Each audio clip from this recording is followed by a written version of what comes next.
All right. Okay, so what I've been working on are these two angle pieces here. Now the instructions have you drill and cleco these two angles to the bulkhead. Wow. To the bulkhead here and the bulkhead here. They have you fabricate the angles and cleco drill all that stuff to the bulkheads when you are building the bulkheads. So earlier in the plans, before you get to this aft section of the fuselage, they have you do these angles. Now I cut the angles to size and to shape, but I didn't drill or do anything else with them in relation to the bulkheads until after I've got the bulkheads installed with the skins and with the stringers. So as you saw, I've done all that. I've done the bulkhead work. I've done the tail mount work. I've got everything put together. Then I came back and I did these two angles. Stand by. Let me grab something here. So all I did was I had taken the couple of pieces of angle that were cut off from the longeron and I put them onto the fuselage. And I've got pictures. If I remember, I will include them in the video, but I basically just used scrap pieces of longeron and clamped them to the angle piece, and then I had another piece of angle across the top that got clamped.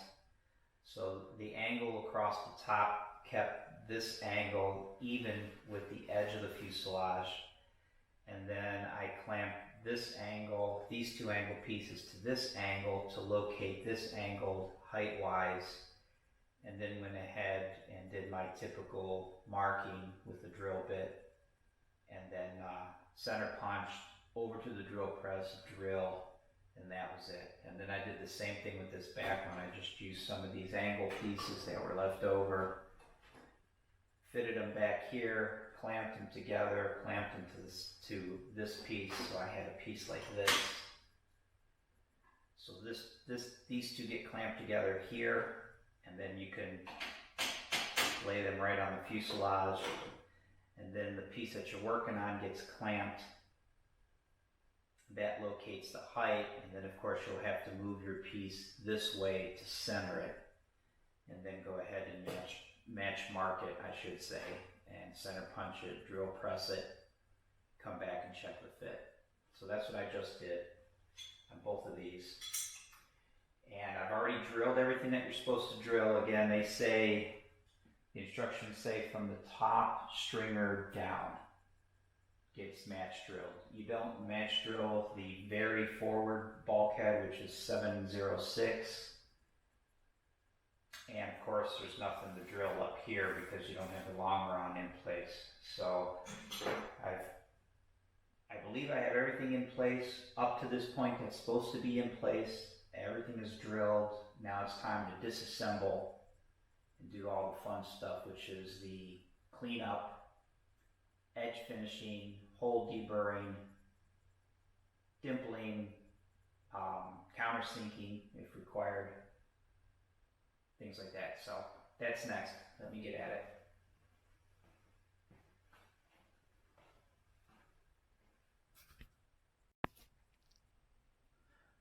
All right, howdy everybody.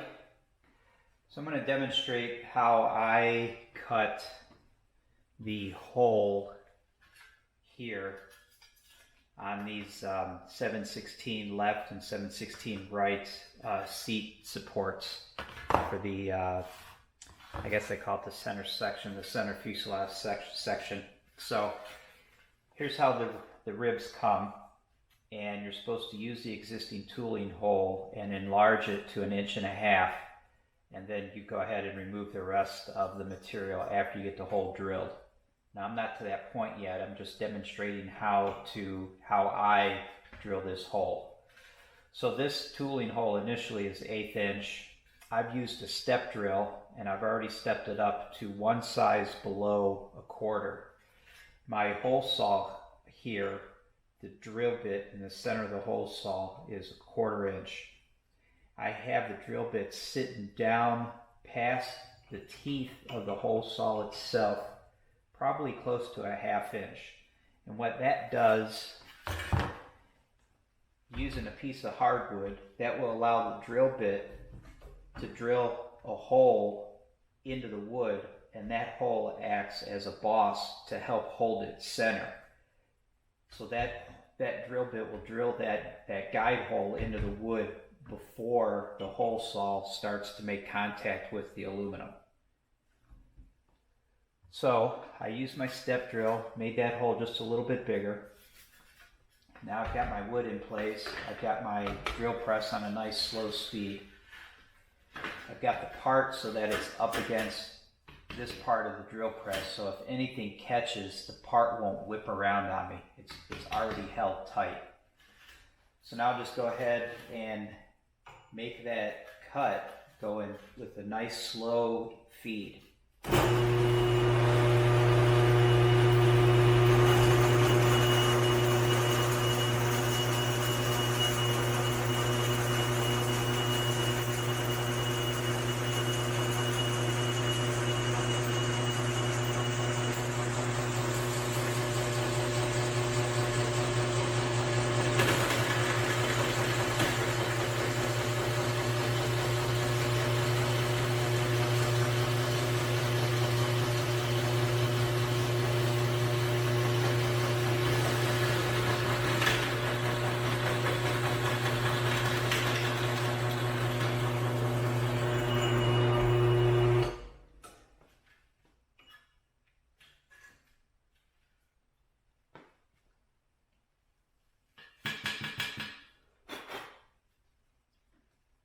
There it is.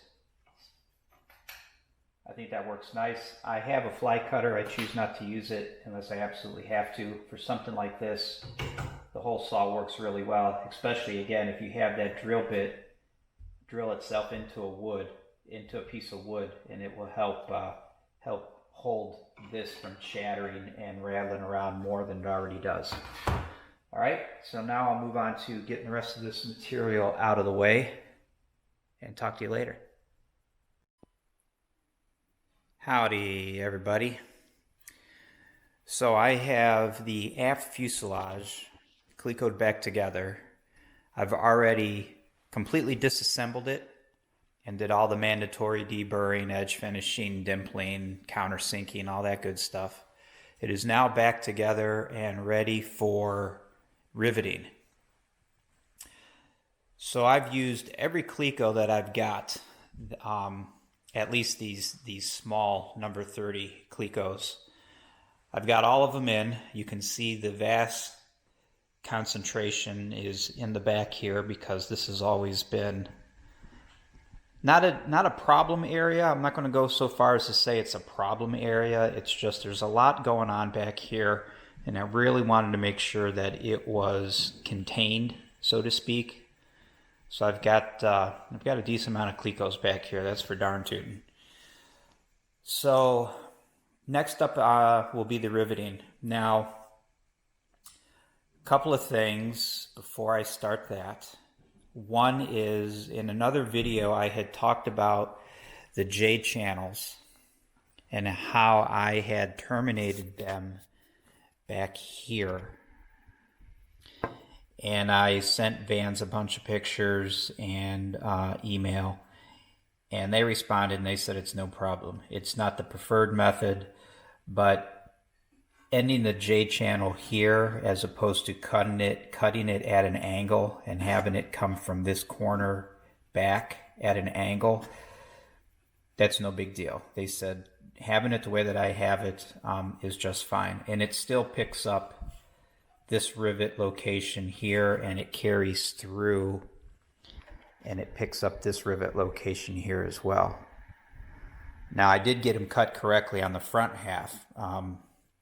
Not that these are wrong. I shouldn't say I have them cut correctly up front. I have them cut the preferred way up front. It's just the ones back here that I did a little different, but Vans is okay with that.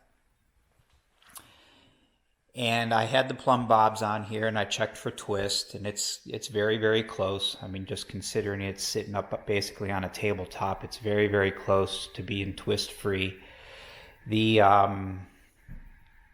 from what I've understand, reading the forums, when you put your aft deck plate on here, that will lock everything in place. I've heard, I would imagine it's somewhat true, that even after you have this riveted, there's still going to be a little bit of play in it.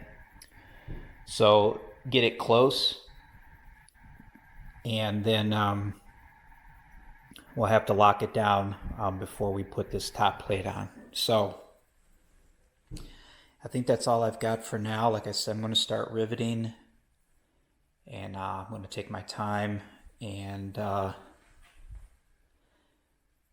thought there was something else I wanted to talk about, but I can't think of it. If it comes back to me, obviously I'll tell you guys. But for now, I think I'm ready to roll. So I'm going to get started. All right. Talk to you guys later.